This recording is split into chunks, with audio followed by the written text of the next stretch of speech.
Overpopulation, or maybe their water is contaminated with diseases.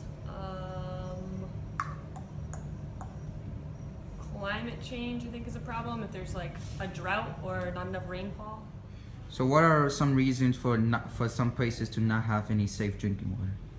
I'm going to assume I know in some towns it's like old pipes, so there's rust in the water, so they've never fixed it.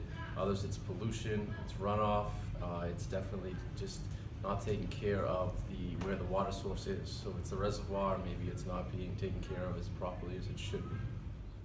So where do you think people get their drinking water from? Like which sources from around the country? In Boston, we get our water from the Quabbin Reservoir. So I think most countries and cities and towns probably get their water from reservoirs that are built around where they live.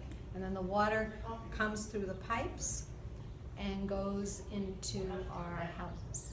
And in some countries that doesn't have so much water, where do you think they actually got Oh, them? yes, yeah, that's probably what I know about the United States. Some people get their drinking water probably from the oceans and the seas and the lakes, or they save rainwater in barrels, and they use that for the drinking water and water to kind of clean their household goods. So in your opinion, what are some reasons for some countries to not have any safe drinking water? So a lot of reasons that a lot of countries don't have safe drinking water is mostly because of the basic infrastructure, meaning the way that their roads, their technologies are set. So where do you think people get their drinking water from? Boy, I think people get their drinking water from. That's a great question. I would say the companies. A good question. Companies that have access to the waters like Poland Spring and Dasani, but I think it has to come from like these rivers or these places that they're able to like utilize the water to be able to package it in a way that we can get it. So what are some solutions to ensure everybody would be safe with drinking water? Like how can we gain back just drinking water? So in the U.S., I don't think there's any like nationwide policy around it, but there could potentially be in the future something where you could only use a certain amount of running water a day, like not running the water when you're brushing your teeth or shortening your showers, stuff like that. That could be a way to increase the amount of water. So what are some reasons for some countries to not have any safe drinking water? Oh, because it's very, very dirty where they live.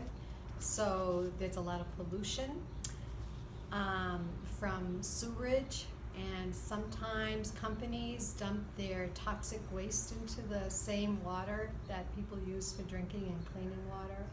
And sometimes where people go to the bathroom, it's considered to be, if they do it upstream, then the waste from people waste ends up going downstream into an area of water that people may use for drinking. So how do you think floods and droughts, or basically climate change, would affect the drinking water? Floods and droughts can make drinking water that much harder to be kept clean and accessible to people. Because floods basically can destroy a town and bring in a lot of garbage into the water that is used for drinking water. And droughts, of course, it's just all dried up, so there's never enough. Like what happened in Puerto Rico a couple of summers ago, where people had to restrict the uses of water. So what are some reasons for some countries around the world to not have any safe drinking water? Man, Jamie, these are some tough questions. Why do I think some people in the world don't have? I think that one of the biggest reasons could be that their system of like being able to clean the water is not very, it's not efficient, it's not regular, and so what ends up happening is that if you have these third world countries that have these systems where people are drinking water that is not clean, well, there's a lot of ways in which I'm sure that they're purified, but there was a situation with like Michigan where they have lead in their water, and so I think it mostly depends on what they have in place to be able to clean it. In the United States, I think a lot of people seem to get the idea that water comes from their pipes. that's the base understanding that it comes from a pipe. You turn on a tap and it comes from a pipe. No, the next level of understanding would say, oh, it comes from your reservoir. So, in your opinion, what are some solutions to make sure we have more safe sources for safe drinking water, like to ensure everybody does we have enough safe drinking water?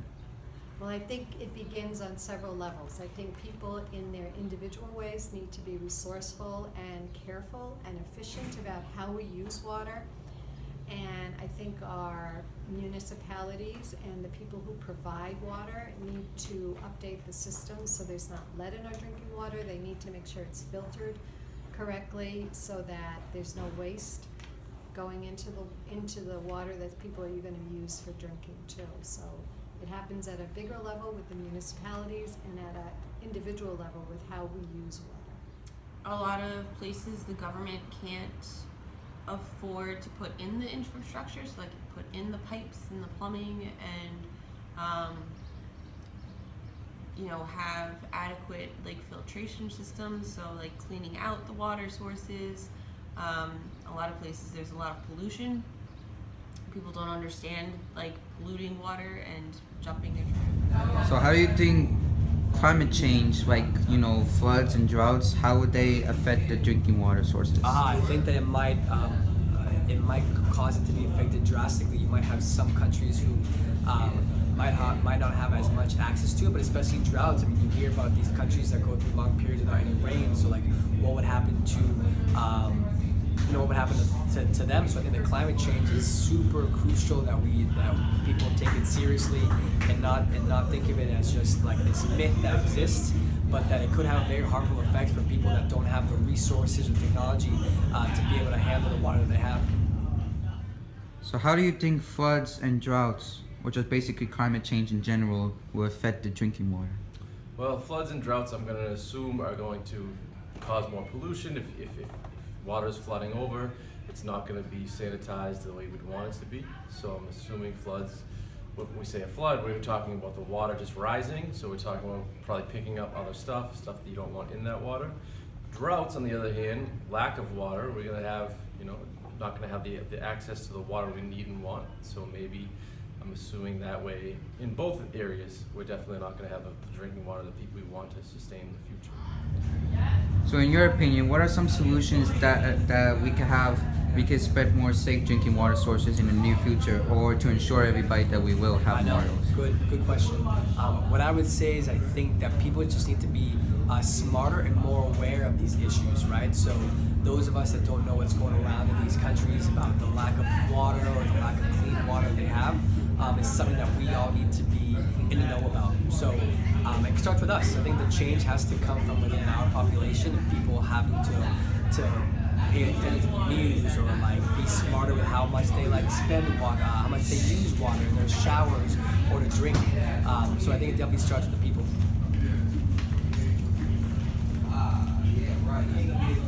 Let's go on. So, what are the reasons for some countries? All right, we're live here with Jamie. Jamie, I'm gonna start interviewing you, my man. This is opposite. Is it Blooper I'm supposed to be interviewing 2017, right? Yeah. That's right. 2K17. 2K17. What are the plans for the summer, big guy? What are you gonna do? Those things are like classified like I don't want to